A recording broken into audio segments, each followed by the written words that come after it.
The jokes about balls write themselves, but I'm not touching them. It's Game Boy Works Vol.2, Episode 4.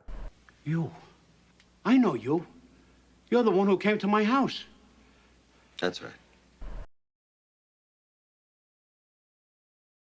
Like Super Mario Land and Baseball, the two final Game Boy launch titles harken back to the NES launch lineup while drawing heavily upon the Game & Watch's lineage. Admittedly, unlike Baseball, Mario, and Tennis, Alleyway only really connects to the NES launch lineup if you go looking for the connection. Specifically, you need to look into Pinball, which included an Alleyway-like bonus mode as an award for performing a certain feat on the table. The Pinball bonus screen even featured Mario controlling the paddle, the central premise of Alleyway. The two games obviously don't play exactly alike, but the presence of Mario and the fact that the two games shared a common ancestor in Atari's Breakout creates an undeniable connection between them. In Pinball, dropping the ball into a hole in the top right portion of the table took you to a screen where Mario ran around holding a paddle over his head, bouncing the pinball up into a chamber of colored blocks, where Lady scrambled back and forth. She may or may not be the same woman as Pauline, depending on who's calling the shots for Mario Cannon on a given day. Either way, breaking all the blocks in a column caused Lady to drop down from above, allowing Mario to catch her on the paddle and guide her to safety on either side of the screen. A fun novelty, the pinball bonus screen seems to have been a nod to the video pinball games before it.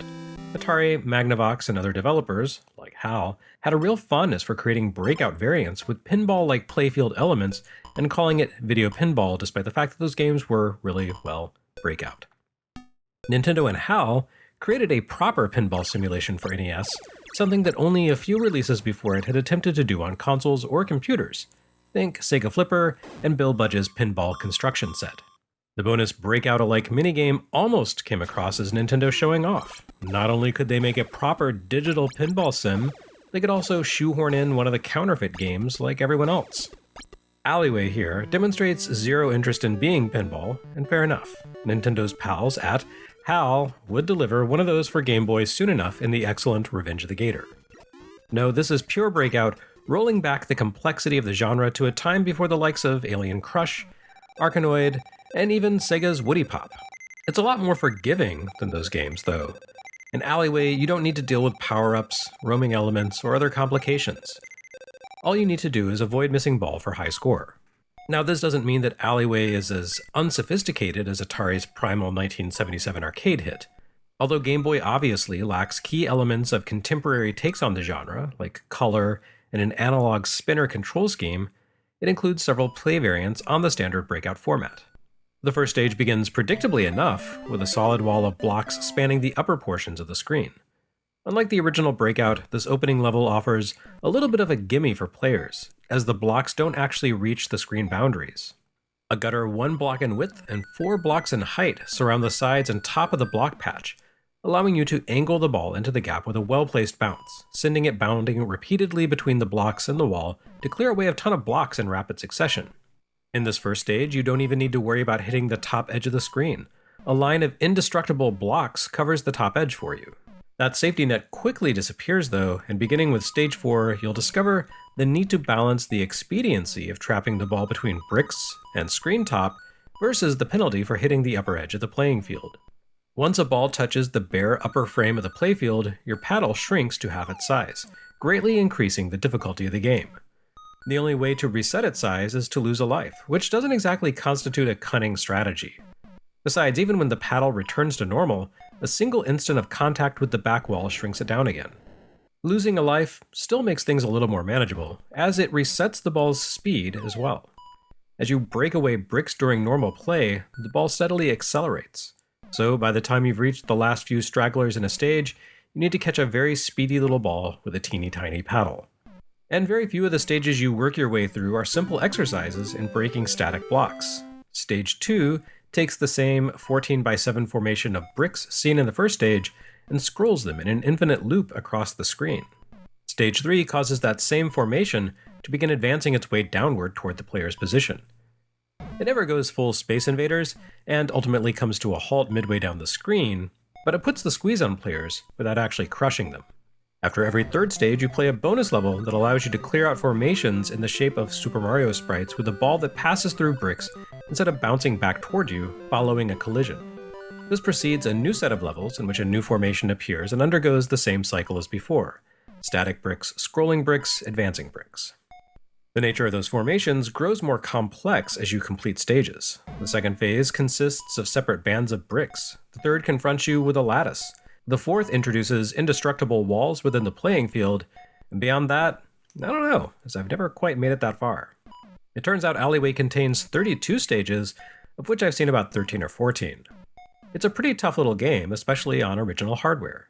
The ball is tiny, as is the paddle once you smack the back wall, and the action picks up speed quickly. It's a lot less unforgiving than Woody Pop or Arkanoid, which like to destroy newcomers on the first bounce, but there is considerable challenge here. And Alleyway wears its old-school influences proudly. You see it in the scoring system. Hitting the lowest color of bricks rewards you with a single point, while the topmost color band of bricks graces you with a generous 3 points per block smashed. Admittedly, color might not be the most accurate term to use here. Alleyway's blocks show up in 3 shades of murky yellow-green, because it's a Game Boy game. Although Nintendo did program a little bonus functionality into the Super Game Boy family. When you run a pre-Super Game Boy first-party Nintendo game on Super Game Boy, the device recognizes the cart and automatically switches to a preset color palette option. It doesn't perform any additional tweaks or modifications to the code, but the hardware designers clearly put some thought into which palettes best complement each game. In Alleyway's case, the game switches to palette 3F in order to add vivid tones of pink, yellow, and violet to the blocks, creating a unified scheme that simultaneously allows each set of bricks to stand out clearly from the purple background. Not that this detail was of any use to anyone for a good 4 years. Up until the Super Game Boy shipped in 1993, it was grimy green or nothing at all. In living color, even choose your own color combinations. Play all. Alleyway, like Super Mario Land, presents a strictly solo experience for Game Boy players. But it almost offered more. Director and hardware designer Satoru Okada teased the fact that he had a multiplayer version of Alleyway up and running at one point, though that never made its way into retail. Or even, so far as I'm aware, into the infamous GigaLeak. It's not a game that many people would list as an all-time Game Boy favorite, but I don't think it was meant to be a timeless classic. More like a bridge between Nintendo's past and the Game Boy's present. I mean, yes, it has a neat thematic tie to Nintendo's pinball for NES, but it really extends far deeper into the company's history than that. Alleyway reaches back a decade to 2 different 1979 releases by Nintendo: the TV Block Kuzushi dedicated console and a coin-op release called Monkey Magic, both breakout clones. Nothing about either of those releases particularly stands out. Everyone making games in Japan in 1979 was producing breakout clones. Namco had Gibi, Sunsoft had GT Block Perfect, SNK had Micon Kit Part 2, and so on, seemingly to infinity. Nintendo jumped on that bandwagon, the same as everyone else, amidst making the same Pong clones and Space Invaders clones that everyone else was also churning out. But that's not really fair to Alleyway. It's not just a monument to the days when Nintendo was locked into a dead heat follow-the-leader churn of game publishing. Directly in between Monkey Magic and Alleyway, in 1984, Nintendo published a Game & Watch handheld called Spitball Sparky, one of 2 Super Color Game & Watch models built in a unique vertical style with color bands imprinted as an overlay atop the screen graphics, Space Invader style. Spitball Sparky brought the breakout genre to Game & Watch in a fairly convincing way, with accelerating difficulty and accessible, challenging gameplay. As I've said, Game Boy combined the best of Game & Watch and NES, and with its ties to existing works on both formats, not to mention the company's murky prehistory, Alleyway gives us the platonic embodiment of my wild-eyed claim. See, I wasn't just making things up. And finally, it's another one of those sports games that the kids loved so much that Nintendo dredged it up from the depths of the NES library, retooled it for Game Boy, and looked to Game & Watch for a bit of inspiration again. It's tennis. Tennis for Game Boy was not Nintendo's first ever portable take on the sport. No. That honor belongs to 1982's Snoopy Tennis, a Game & Watch handheld in which Charlie Brown took to a makeshift hardcourt against his independently minded pooch. Nintendo surprisingly didn't make a lot of sports-themed Game & Watch systems in the line's decade of existence. Besides Snoopy Tennis, as far as I know, their only other pure sports-based creations were boxing and Donkey Kong Hockey. And of this trio, Snoopy Tennis stands out for being the only single-player sports Game & Watch. The other two shipped as micro versus systems, which sort of worked like a preview of Nintendo Switch's tabletop mode.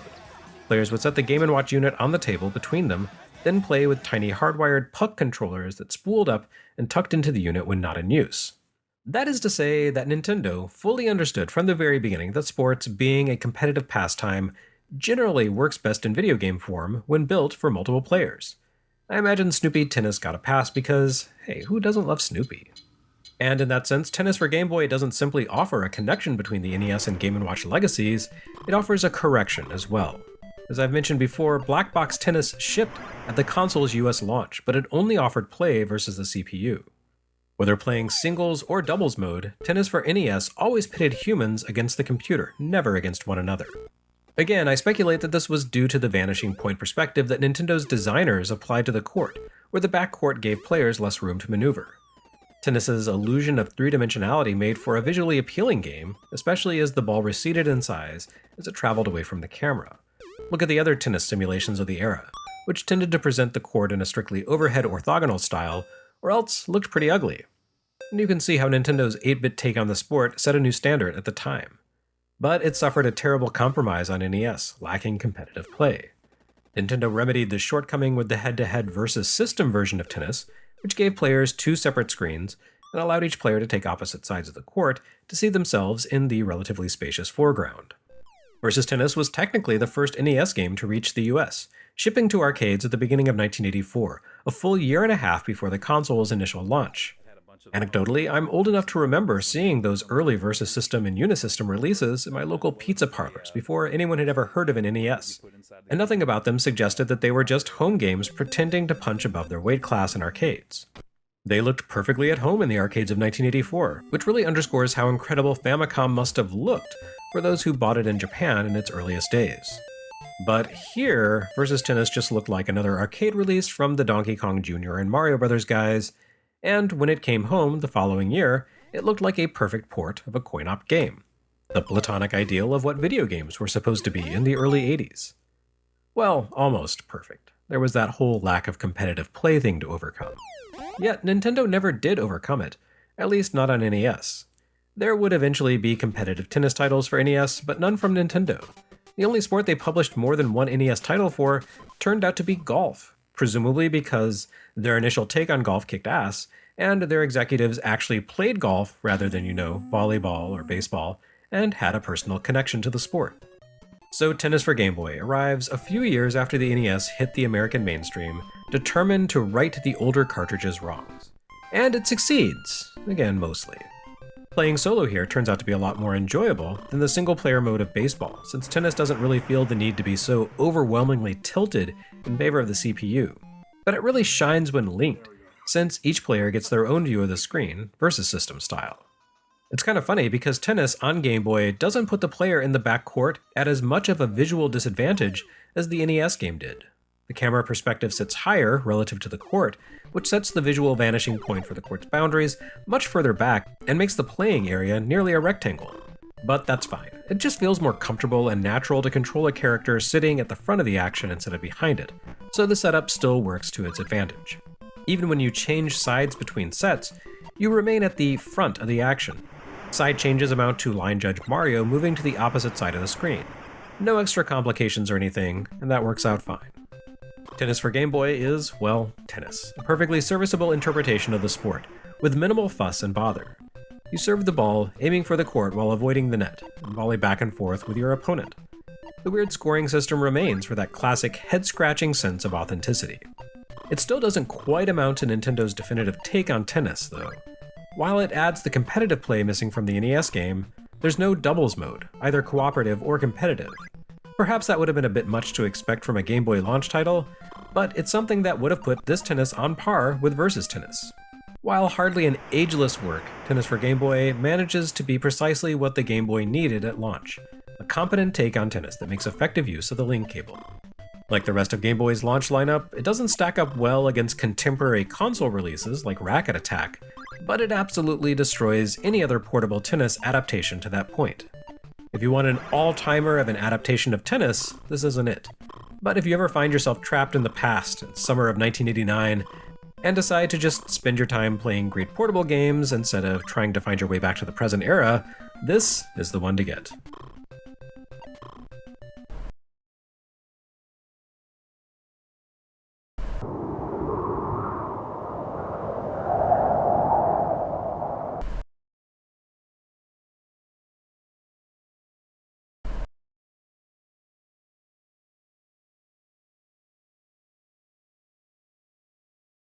When Game Boy Works Vol.2 returns, we will forge courageously ahead beyond Game Boy's launch day.